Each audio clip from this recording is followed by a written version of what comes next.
Ngaji yuk bagian 2. Bismillahirrahmanirrahim. Assalamualaikum warahmatullahi wabarakatuh. Halo teman-teman semuanya, kembali lagi di video Ngaji yuk bagian 2. Baik, di video ini kita masih akan membahas tentang hukum nun sukun dan tanwin. Sebagaimana di video sebelumnya kita telah membahas hukum nun sukun dan tanwin yang pertama, yaitu idhar halqi, maka di video yang kedua ini kita akan membahas hukum nun sukun dan tanwin yang kedua, yaitu idgham. Baik teman-teman, pertama kita perhatikan bahwa huruf idgham itu ada 6, yaitu ya, ra, mim, lam, waw, dan nun, atau dikumpulkan dalam lafaz yarmaluna. Idgham artinya adalah memasukkan.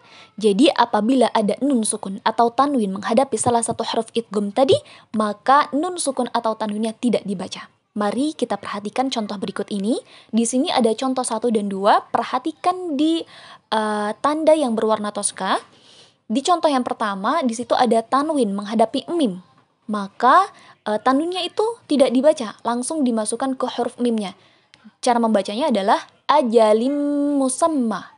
Begitupun di contoh yang kedua, di situ ada nun sukun menghadapi ra, maka tidak dibaca nun sukunnya, melainkan langsung dimasukkan menjadi mirlabbikum. Baik, kita lanjut. Nah, dari ke-6 huruf idgham tadi, itu terbagi menjadi 2. Yaitu 4 huruf ke idgham bi gunnah, hurufnya adalah ya, nun, mim, waw, atau dikumpulkan dalam lafaz yanmu, kemudian 2 hurufnya ke idgham bila gunnah, yaitu lam dan ra. Sekarang kita bahas satu persatu antara idgham bi gunnah dan idgham bila gunnah, bagaimana cara membacanya. Nah, yang pertama kita bahas dulu tentang cara membaca idgham bi gunnah, bahwa idgham bi gunnah itu dibaca dengan ada dengungan. Mari kita simak contohnya baik-baik. Oke, di sini adalah contoh dari huruf idgham bi gunnah. Ketika kita membaca huruf idgham bi gunnah, maka itu harus didengung. Contohnya adalah hablum mim masad. Tidak boleh membacanya dengan hablum mim masad. Tidak seperti itu, tetapi harus hablum mim masad. Min warai. Kemudian hisaban yasira. Tidak boleh hisaban yasira, tapi harus hisaban yasira. Amilatun nasibah.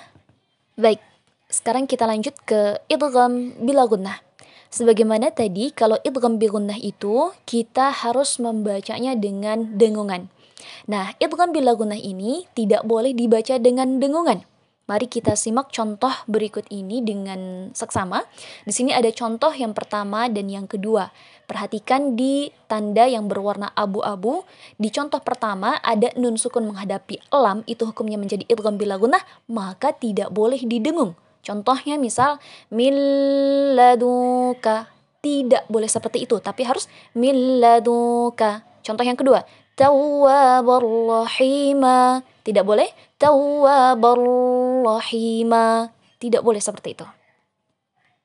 Baik, selanjutnya yang perlu kita ketahui bahwa syarat idgham itu harus dalam 2 kosakata, seperti contoh yang sudah dibahas tadi. Sedangkan apabila dalam 1 kosakata, maka dia tidak menjadi idgham, tetapi menjadi idhar mutlak. Apa saja huruf yang menjadi idhar mutlak? Kita perhatikan huruf-huruf ini.